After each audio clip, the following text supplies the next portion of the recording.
हमारा जो देह है यही जीवन काल की सीमा है। जब से संसार में आया और जब तक रहा उसको कहते हैं जीवन।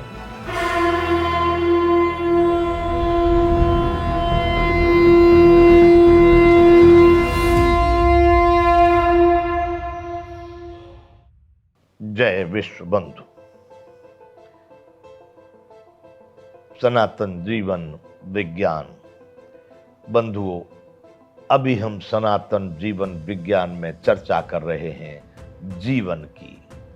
हम सनातन का अपने रूप से स्पष्टता कर चुके हैं। अब दूसरा शब्द है जीवन। तो जीवन की जो हम बात कर रहे हैं, जब से इस संसार में ये शरीर आया और जब तक रहेगा उसको कहेंगे जीवन। आत्मा अमर है, आत्मा शाश्वत है, आत्मा सर्वज्ञ है, सनातन है। लेकिन बंधुओं, जीवन की सीमा ये शरीर है। हमारा जो देह है यही जीवन काल की सीमा है।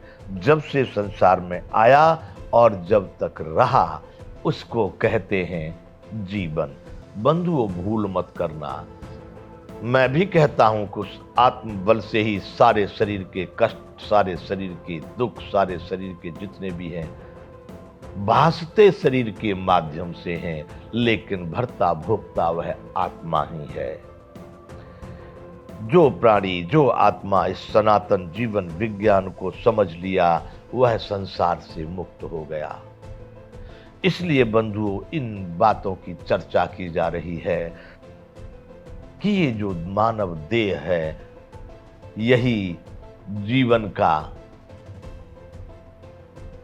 मुख्य आधार है। आत्मा शाश्वत, सर्वज्ञ, सब कुछ है, परमात्मा का अंश है, लेकिन जीवन है यह शरीर की समय सीमा। अभिप्राय, जब तक ये शरीर है यही तब तक जीवन है। तो बंधुओं, जब से ये शरीर संसार में आया और जब तक रहेगा तब तक जीवन कहा गया। अब इस बीच में कितनी क्रियाकलाप होने वाले हैं, क्या क्या होने वाला है, इस विषय में बंधुओं अगर पूरे जीवन में बोलता रहूं तो भी ये वार्ता पूरी नहीं होगी। क्यों? क्योंकि सारे ब्रह्मांड में जितने भी कल्पना या जितने भी वार्ता, कथा, इतिहास, ग्रंथ, शास्त्र जो भी कुछ है वो इसी जीवन से संबंधित है। जीवन में परमाणु से लेकर परमात्मा तक संपूर्ण तत्व इसमें समाहित हैं। इसलिए उस कथा को हम यूं कहें, बहुत लंबा करें तो हम बोलते रहेंगे फिर भी ये पूरा नहीं होगा। इसलिए यहां हम मुख्य चर्चा कर रहे हैं सनातन जीवन विज्ञान की। इस तरह से यदि सनातन की पद्धति से जीवन को अगर समझ लिया, विज्ञान कहते हैं ज्ञान, जानकारी, उस कार्य को करने की सफल पद्धति, तो ये जो जीवन है, हम बचपन से जब पैदा हुआ तब से उस शरीर के क्रियाकलापों को देखेंगे, और बड़ा हुआ और बड़ा हुआ, तरुण हुआ, युवा हुआ, वानप्रस्थ हुआ, वृद्ध हुआ, कहां तक कैसे चलता चला गया। ये जीवन है। वहां से शुरू हुआ, कैसी कैसी गति को प्राप्त हुए, कहां तक पहुंचा, इसका नाम है जीवन।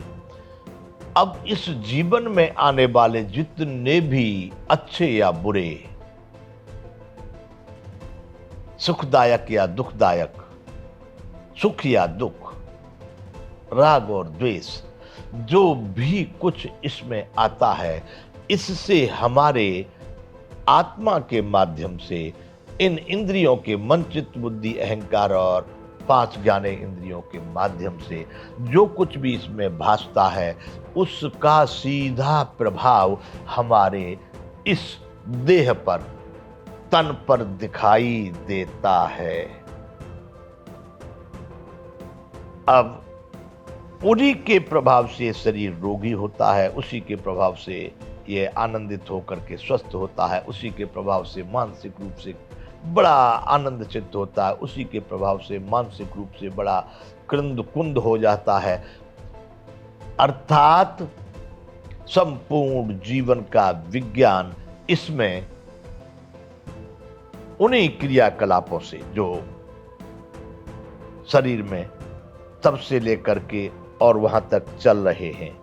तो बंधुओं, ये सनातन जीवन विज्ञान उसी के पद्धति को सही ढंग से क्रियान्वयन करके अपने लक्ष्य को पाने का जो ज्ञान है वही है विज्ञान, सनातन जीवन विज्ञान। तो बंधु, पहले हम सनातन की बात किए, दूसरे हम जीवन की बात किए। यहाँ जीवन को बहुत लंबा न करके, क्योंकि जीवन के क्रियाकलाप बहुत सारे इसमें आगे आएंगे, किस तरह से हम सनातन पद्धति से हम अपने आचरण को, अपने क्रियाकलापों को, अपने जीवन में क्रिया और प्रतिक्रिया जो हो रही है उसको किस ढंग से समझें और किस ढंग से हम उसका आचरण करें और किस ढंग से हम उसको पूर्णता की ओर ले जाएं, यह बताएगा सनातन जीवन विज्ञान। तो बंधुओं,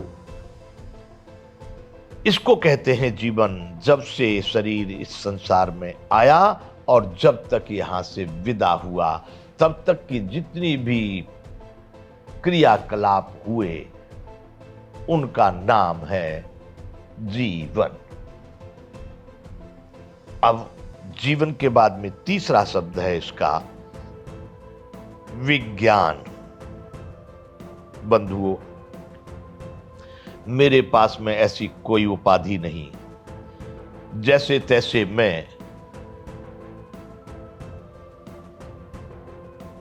अपने उस समय में जो विद्यार्थी का जीवन होता है, 10 क्लास 10वीं कक्षा पास कर पाया। न मुझे बहुत अंग्रेजी का ज्ञान, न संस्कृत का ज्ञान, और ना ही बहुत कोई सी भाषाओं का, हिंदी का भी मुझे कोई पूरा शुद्ध ज्ञान होगा, इस बात का भी मुझे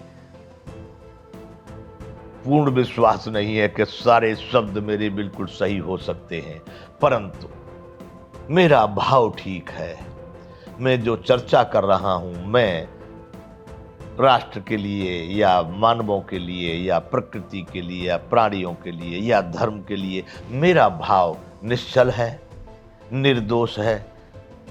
मैं किसी से किसी प्रकार के राग द्वेषों की बातें आएंगी, क्यों आएंगी? क्योंकि गुण और दोष को समझे बगैर हम अपने जीवन को सही प्रक्रिया में कैसे ले जाएंगे जब तक हमको उनका ज्ञान नहीं है।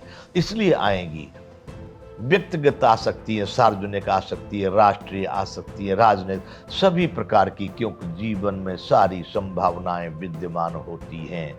हम उस जीवन विज्ञान की चर्चा करेंगे तो इसलिए आएंगी जरूर। तो उनसे मेरे भाव पर आप कभी ये न सोचना कि मेरा भाव किसी प्रकार से दोषपूर्ण नहीं। मेरा भाव पूरे रूप से सभी प्राणी और प्रकृति के लिए समर्पित है। तो बंधुओं, तीसरा शब्द आता है यहाँ विज्ञान। तो विज्ञान की परिभाषा अपने अपने स्तर पर अपने अपने ढंग से लोगों ने की होगी।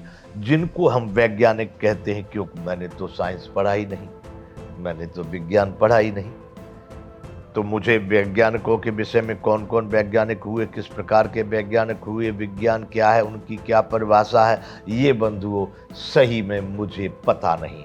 पर मेरी जो अपनी विज्ञान के प्रति परिभाषा है बंधुओं, ज्ञानी उते मोहि प्रिय विज्ञानी, राम जी ने गोस्वामी जी तुलसीदास की भाषा में हमारे श्री रामचरितमानस में एक चौपाई आती है। भगवान राम कहते हैं कि ज्ञानी ते मोहि प्रिय विज्ञानी, ज्ञानी से भी मुझे विज्ञानी और अधिक प्रिय है।